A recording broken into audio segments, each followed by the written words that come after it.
Good morning and welcome back. I hope everyone's having a wonderful weekend. I want to do a really brief video update on the 1967 top set that I'm working on. I'm back outside in my outside studio here, so hopefully everything you can hear okay. It's early in the morning, not too much activity going around for our neighbors, so it's just really just you, me, and the camera at this point. So over the course of the last 2 months, I've been pretty busy being able to pick up cards for the 1967 top set. I was down to about 10 or less at one point, so I decided to just kind of more aggressively pursue it. So the last really big addition I got was the Tom Seaver card, which is right around the time of the Chicago Sports Spectacular that I attended 3 weeks ago. So I was able to pick up this Tom Seaver card over eBay and had it delivered that week. And previously to that, a couple weeks before that, I was able to get the Rod Carew card that you see right in front of me. Well, that got me down to 8 cards, especially after the 2 common cards that were high-numbered cards, short-printed high-numbered cards at the card show. So now I'm actually going to show you a stack of cards I've been picking up in the last week that have all came during the last couple days. Pretty excited to show these cards off. I'm going to probably show them off one by one here as I'm enjoying my coffee this morning. Talk a little bit about them and tell you, where I'm at. I'm going to start first with the raw cards that I got here. I prefer kind of ungraded as a term. Raw makes it feel like they are unprocessed, like they weren't meant to be as they were, like there was a next step that needed to be done. So that's just my preferred term. It's just kind of saying ungraded. I'm going to go in numerical order, actually, with these. So the first one I got was the 1967 Yankee Rookie Stars. 2 players I'm not really familiar with, but it's a high-numbered short print. So it's not an inexpensive card by any stretch of the imagination. So that's one that I picked up. So I'll put him off to the side here. Then I got the last Red Sox I needed for the 1967 top set, which was Don Demeter. Not too familiar with him, but it looks like he had some good seasons in the 1960s. When I was looking back at the back of his card, he had a few seasons where he knocked in 22 home runs or more, and had one season with Philadelphia where he knocked in 107 and batted .307. So definitely had some good seasons with the Philadelphia Phillies before he came over to the Red Sox. Again, the Red Sox cards carry a little bit of a premium just because of who they are. I guess I'm actually a little bit out of numerical order, not sure how that happened. I guess I didn't sort them all that well. But I got this one from Greg Morris Cards. Again, you pay a little bit more for Greg Morris cards, but you're gonna get exactly what you paid for in the grade that you're probably would get if you actually submitted it for grading. So this is expensive because it's part of the Orioles stars. The Orioles had won the World Series the previous year. It's also Mark Belanger's rookie card, which was a pretty significant player for the Baltimore Orioles. So if you're an Orioles collector, you might go after this card.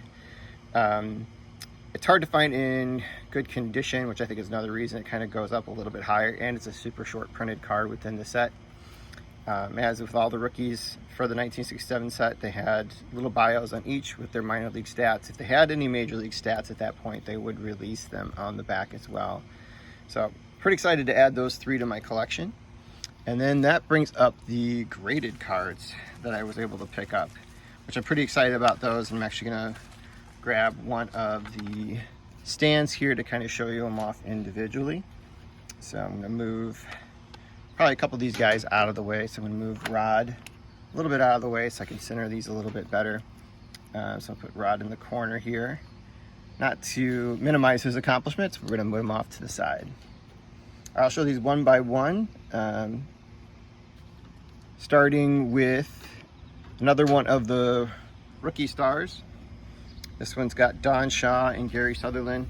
Don Shaw didn't play very long in the league. He was a backup reliever for most of his career, was kind of out of the league by the early 70s, whereas Gary Sutherland played till the late 70s, so at least he had a little bit more of a longer playing career, and I think even one season where he actually was a starter.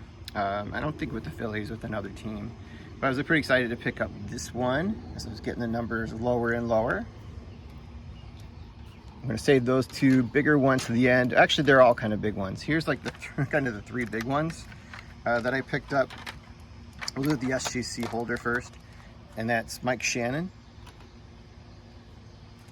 One of the more expensive cards in the set, not so much because of who he is, even though he may end up being a Hall of Fame broadcaster before this is all said and done. He might actually already be. I'm not as familiar with the Hall of Fame broadcasters.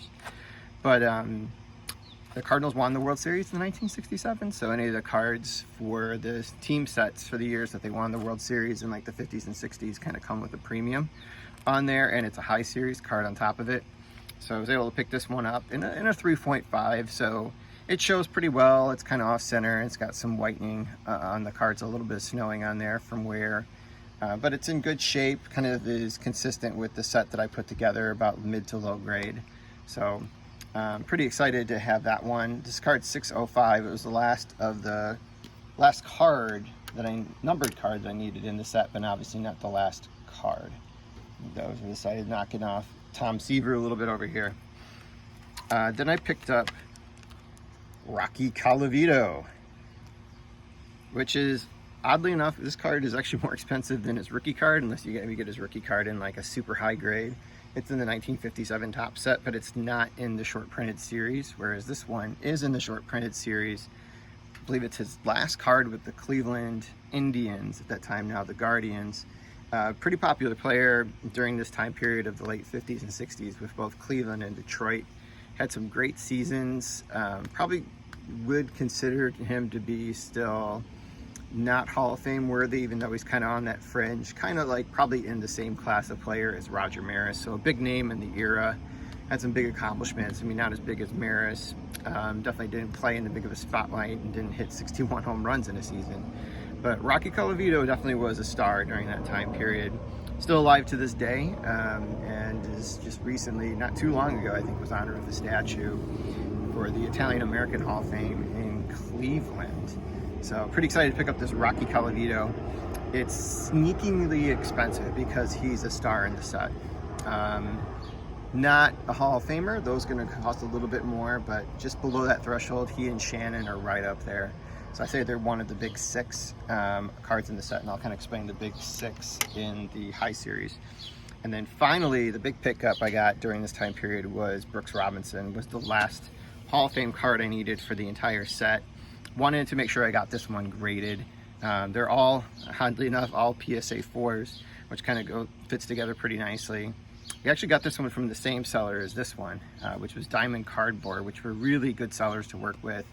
Put in an offer, and we kind of negotiated around it and eventually settled on prices that I was comfortable with, both for the Brooks Robinson and for the Rod Crew, so I can't recommend them enough. So pretty happy to be able to pick up those cards. The Brooks Robinson, this is a key card for any Brooks Robinson collector. Also a key card because it's part of the World Series team that previously won the World Series in 1966. Hall of Fame third baseman, pretty famous Hall of Fame third baseman. So it's just a classic card. I paid actually more for this than I did his rookie card for the 1957 top set, even though this is in much better condition. That's more the reason why. Even though that 57 Topps rookie card for him is still in the short printed series they're not nearly as short printed as these 1967 Topps cards. So that kind of rounds out the big, like what I consider to be the big six. And let me actually kind of put them all out here so you have a chance to kind of see them all together.